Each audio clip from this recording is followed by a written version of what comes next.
দখল দূষণের পাশাপাশি কয়লা বিদ্যুৎ কেন্দ্র ও পায়রা বন্দর কেন্দ্রিক অপরিকল্পিত মেগা প্রকল্পের উন্নয়ন কর্মকাণ্ডের কারণে জাতীয় মাছ ইলিশের অভয়াশ্রম আন্ধারমানিক নদী আজ ইলিশ শূন্য হওয়ার দ্বারপ্রান্তে পৌঁছেছে।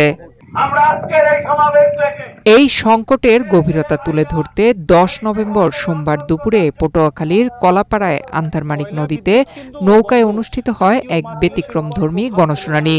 স্থানীয় পরিবেশ ও উন্নয়ন ফোরাম, পটুয়াখালী প্রান্তজন ক্লিন এবং বিট ব্লিউ জিইডির যৌথ উদ্যোগে আয়োজিত এই শুনানিতে জেলে পরিবার ও সুশীল সমাজের প্রতিনিধিরা অংশ নেন।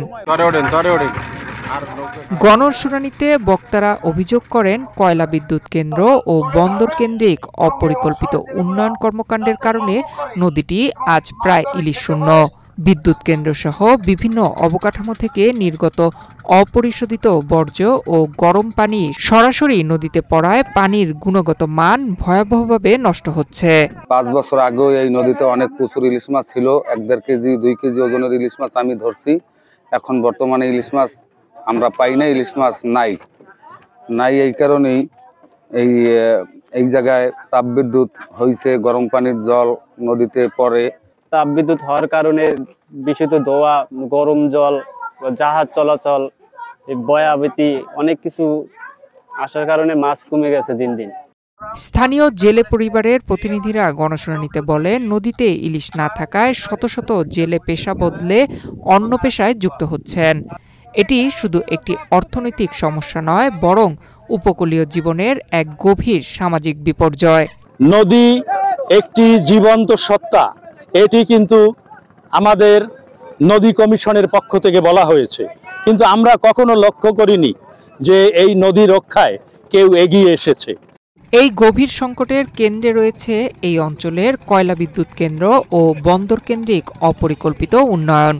বিদ্যুৎ কেন্দ্র সহ অন্যান্য অবকাঠামো থেকে নির্গত অপরিশোধিত শিল্প বর্জ্য ও গরম পানি সরাসরি নদীতে পড়ছে।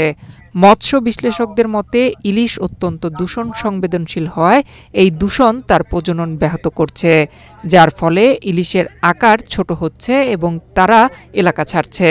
এই তাপবিদ্যুতের কিছু বিষাক্ত বর্জ্য পানি নামায় এবং এই গরম পানি নামার কারণে মা ইলিশ এখন আর এই নদীতে আসে না।